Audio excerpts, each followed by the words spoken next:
Assalamualaikum warahmatullahi wabarakatuh. Salam sejahtera bagi kita semua. Izin memperkenalkan diri, saya Ervina Vidya Damayanti, Widya Iswara ahli pertama dari Balai Besar Pelatihan Kesehatan Ciloto, Kementerian Kesehatan Republik Indonesia.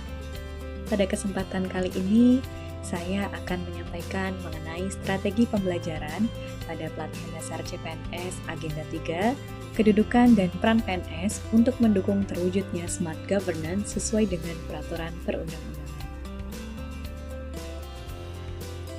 Pendahuluan untuk Agenda 3, efektivitas pemerintahan atau government effectiveness Indonesia masih sangat rendah.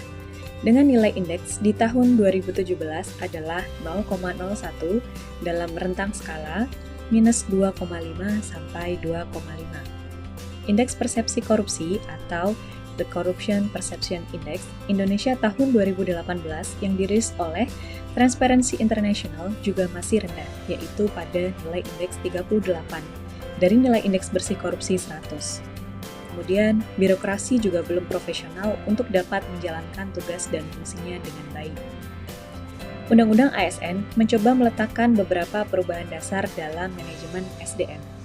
Undang-Undang ASN menempatkan pegawai ASN sebagai sebuah profesi yang harus memiliki standar pelayanan profesi, nilai dasar, kode etik, dan kode perilaku profesi, pendidikan dan pengembangan profesi, serta memiliki organisasi profesi yang dapat menjaga nilai-nilai dasar profesi. Untuk tujuan pembelajarannya, hasil belajarnya yaitu peserta diharapkan mampu menjelaskan dan berpikir kritis serta kreatif terhadap konsep dan praktik pengelolaan ASN sesuai dengan kedudukan dan perannya untuk mewujudkan smart governance. Untuk indikator keberhasilannya, peserta mampu yang pertama menjelaskan dan berpikir kritis mengenai kedudukan, peran, hak dan kewajiban, dan kode etik ASN, konsep sistem merit dalam pengelolaan ASN, dan mekanisme pengelolaan ASN. Kemudian, peserta mampu menjelaskan dan berpikir kritis terhadap literasi digital, berbagai bentuk masalah yang ditimbulkan akibat kurangnya literasi digital. Materi literasi digital pada kehidupan sehari-hari bagi peserta, serta sikap dan perilaku yang sesuai dengan kecakapan, keamanan, etika, dan budaya dalam bermedia digital.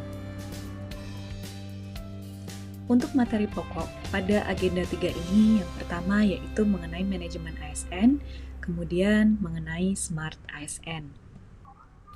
Kemudian untuk tahapan pembelajaran, yang pertama yaitu MOC selama 6 jam pelajaran. Kemudian untuk tahapan distance learning terbagi menjadi dua, yaitu sinkronus dan asinkronus. Untuk sinkronus selama 5 jam pelajaran dan untuk asinkronus selama 15 jam pelajaran. Kemudian untuk tahapan pembelajaran klasikal selama 7 jam pembelajaran.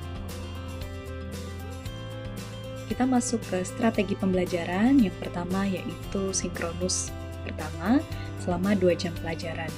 Untuk 15 menit pertama dimulai dengan menyampaikan salam, kemudian perkenalan, kemudian dilanjutkan dengan bina suasana dengan peserta. Kemudian setelah itu dilanjutkan berikutnya yaitu selama 55 menit yaitu brainstorming terkait MOC Agenda 3 serta hal-hal yang perlu diperkuat dan didalami lebih lanjut dan atau dengan menggunakan permainan. Kemudian dilanjutkan dengan overview Agenda 3 serta keterkaitan Agenda 3 dengan agenda lainnya. Kemudian pada 20 menit terakhir, fasilitator merangkum pembelajaran dan juga menjelaskan tugas asinkronus. Berikutnya, untuk strategi pembelajaran asinkronus pertama selama 6 jam pelajaran, yaitu belajar mandiri tentang manajemen ASN, kemudian menonton video terkait manajemen ASN. Untuk tugas individunya, yang pertama peserta membuat learning journal materi manajemen ASN dalam bentuk rekaman suara dengan durasi 3-5 menit. Kemudian memberikan tanggapan atau opini terkait video manajemen ASN. Seluruh penugasan diupload pada LMS. Strategi pembelajaran untuk asinkronus kedua selama 6 jam pelajaran, yaitu tugas individunya yang pertama membuat learning journal materi Smart ASN dalam bentuk rekaman suara dengan durasi 3-5 menit. Kemudian melakukan identifikasi minimal 3 isu terkait upaya mewujudkan smart governance menggunakan perspektif Smart ASN.